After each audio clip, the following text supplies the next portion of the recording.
Hi, this is Pastor Dave. Welcome to Persistent Hope. We are talking about the eternity of God. And we've already admitted that eternity is something we can never really understand because our minds are not eternal. We live in time, and time is a creature word. Past and present are creature words because they have to do with time, which is what we live in. I think that's why we have movies today that deal with time. Now we have multiverses where you have the same characters in a different universe with different outcomes. We have movies about time travel. We have movies about those that have been dead or now alive walking around as zombies, those that were vampires that have lived for forever. We have movies about this and that and the other where characters can kind of just bob in and out of time.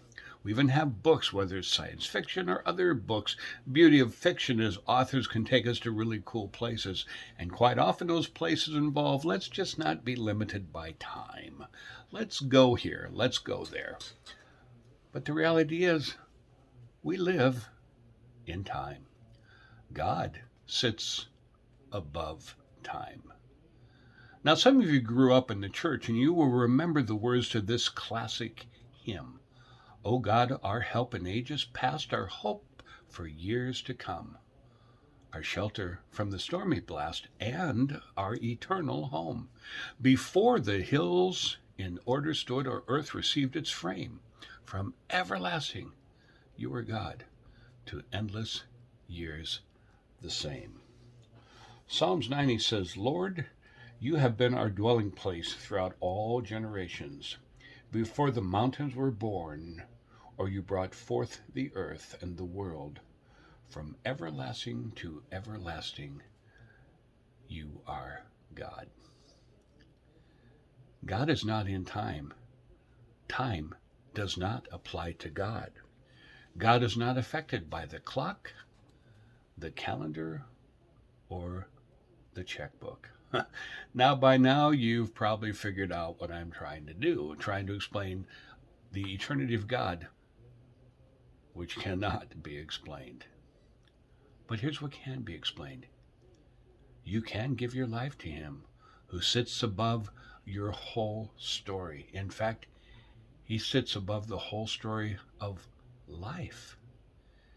And you can recognize that Jesus came to bring you forgiveness, and you can give Him your today. You can ask Him to heal you from your past and prepare you for your future, but you can give Him this moment. You can give Him your time. You see, one thing's always true. You always have 24 hours each day, and you can choose to give that time to the one who has nothing to do with time. I have an assignment for you. Why don't you bow your head and pray what I asked you to pray on Monday? God, thank you for the gift of today. I give it to you. Thank you for the gift of today. I give it to you. Talk to you more on Friday. God bless. So let me give you a couple more verses of that great classic hymn. Uh, uh, where are we?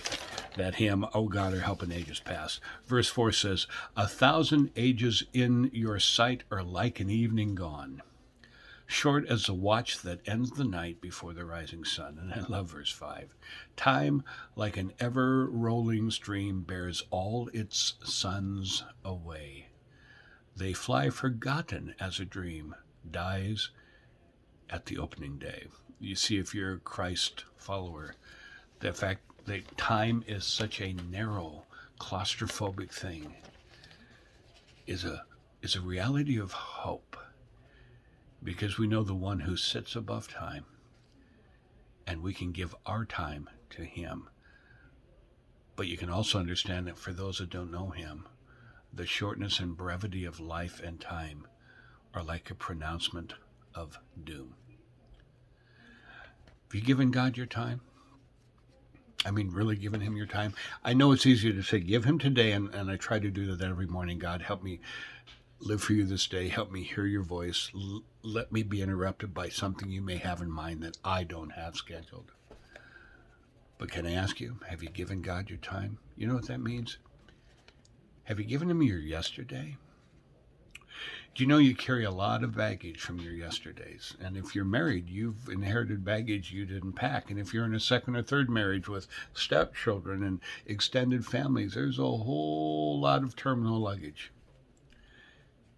And some of that carries pain and scars. And some of that you caused by decisions you've made in the past.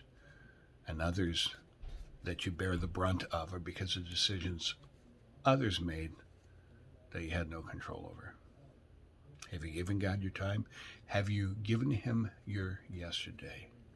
Have you invited God to continue to walk you into your past so that nothing is there that is not part of his design for you? We can build our whole life on a lie of a yesterday episode. Are we going to let the timeless one take us there and free us? Have you given God your time? Have you really given him tomorrow? You know what you know about tomorrow? Nothing. Absolutely nothing. That's why Jesus said in Matthew, you can't even add a half hour to your life. We are so under the control of time and its brevity. So doesn't it make sense to give him tomorrow instead of you trying to figure out and make it happen? Oh, yes, there are wise decisions we should make today to make our tomorrow better, obviously. But have you given him the unknown tomorrow? Or are you still trying to figure it out? Revelations 13, talking about Jesus Christ, says, the lamb that was slain before the foundation of the world. Did you catch that? Before Calvary, before Bethlehem. In eternity past, he was the lamb who was slain. How's that possible? How can it be something that hasn't yet happened? Oh, easy. You're not under time. You're not limited by time. You see, God sees your last breath clear as a bell right this moment.